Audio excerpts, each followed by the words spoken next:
पिछले लेक्चर में हमने पढ़ा था ऑस्मोसिस के बारे में, तो इस लेक्चर में हम पढ़ने वाले हैं इम्पोर्टेंस ऑफ ऑस्मोसिस, कि ऑस्मोसिस की क्या क्या इम्पोर्टेंस है हमारी लाइफ में, या फिर क्या प्रोसेस, क्या क्या इसकी इम्पोर्टेंस है प्लांट में या एनिमल सेल के अंदर।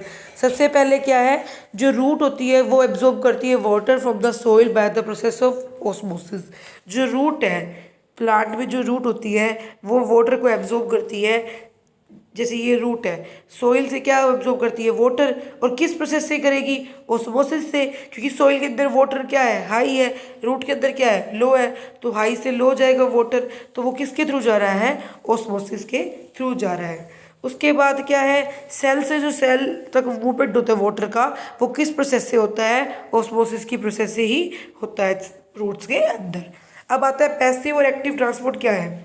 देखो वर्ड जो पैसिव है, पैसिव का मीन्स क्या होता है, जो जिसमें एनर्जी की रिक्वायरमेंट नहीं हो रही है, मूवमेंट हो रहा है वाटर मॉलिक्यूल का, जो डिफ्यूजन प्रोसेस से हो रहा है, ऑस्मोसिस से हो रहा है, उसको बोलते हैं पैसिव ट्रांसपोर्ट। इसे पैसिव ट्रांसपोर्ट इसलिए बोला क्योंकि इसमें एनर्जी की रिक्वायरमेंट नहीं होगी, क्योंकि ये हाइयर से लोअर अपने आप ही चला जाएगा water along the concentration gradient के अकॉर्डिंग। तो ऐसी ट्रांसपोर्ट को क्या बोलते हैं, पैसिव ट्रांसपोर्ट। नेक्स्ट ट्रांसपोर्ट है एक्टिव ट्रांसपोर्ट। एक्टिव ट्रांसपोर्ट जो है, एक्टिव ट्रांसपोर्ट उस ट्रांसपोर्ट को बोलते हैं जिसमें जो है एनर्जी का यूज़ हो। एक्चुअली जो है वाटर जो है जब भी मूव करता है वो कहाँ से कहाँ यूज़ मूव करता है, हाई से लो। जब मूवमेंट वाटर की जो मूवमेंट है वो लो से हाई हो, मतलब अगेंस्ट द कंसंट्रेशन ग्रेडियंट हो, ठीक है। तो नॉर्मली तो वह हाई से लो जाता है, अगर लो से हाई जाए वाटर की मूवमेंट तो उसको क्या बोलते हैं, एक्टिव ट्रांसपोर्ट, क्योंकि उसमें अगेंस्ट कंसंट्रेशन ग्रेडियंट जा रहा है, तो उसमें क्या होगा, एनर्जी की रिक्वायरमेंट होगी, एनर्जी का यूज़ होगा। ऐसे ट्रांसपोर्ट को क्या बोलेंगे हम, एक्टिव ट्रांसपोर्ट। यहाँ पे आपको समझ आ गया होगा। नेक्स्ट चलते हैं हम, एंडोसाइटोसिस और फैगोसाइटोसिस क्या है। सेल जो है वो कोई भी पार्टिकल या मैक्रोमोलिक्यूल को एक्सटर्नल एनवायरनमेंट से अंदर लेता है, ठीक है, एनगल्फ करता है। ऐसे प्रोसेस को क्या बोलते हैं, एंडोसाइटोसिस। देखो एंडो का मीन्स क्या होता है, अंदर, एंडो सेल के अंदर, साइटोसिस का मतलब सेल के अंदर।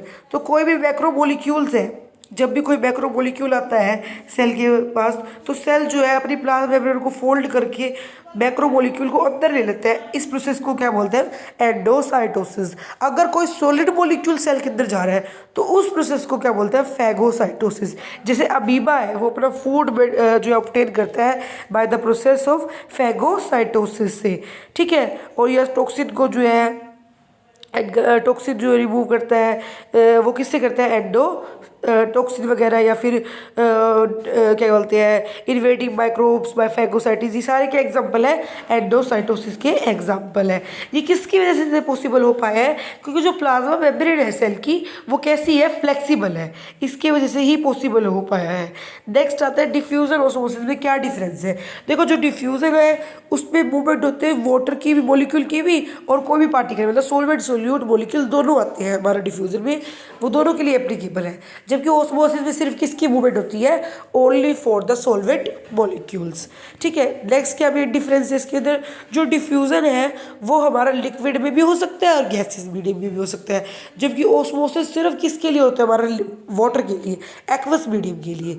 नेक्स्ट प्रोसेस क्या डिफरेंस है, जो डिफ्यूजन है उसमें सेमी परमेबल मेम्ब्रेन का यूज़ नहीं होता, जबकि ऑस्मोसिस के अंदर सेमी परमेबल मेम्ब्रेन का यूज़ होता है। नेक्स्ट क्या डिफरेंस है, कि जो मूवमेंट है वाटर मॉलिक्यूल वो हायर से लोअर की तरफ जाती है, जबकि ऑस्मोसिस में हायर से लोअर की तरफ तो जा ही है, वो किसके थ्रू जाएगी, सेमी परमेबल मेम्ब्रेन। और वहाँ पे मूवमेंट सॉल्वेंट का या सोल्यूट दोनों में से भी कहीं से भी जा सकती है, हाई से लो, ठीक है। पर यहाँ पे सिर्फ किसकी, कहाँ से कहाँ जाएगी, जहाँ पे वाटर की अमाउंट ज़्यादा है वहाँ से लेके कहाँ पे जाएगी, जहाँ पे वाटर की अमाउंट कम है। तो मेन यही डिफरेंस है।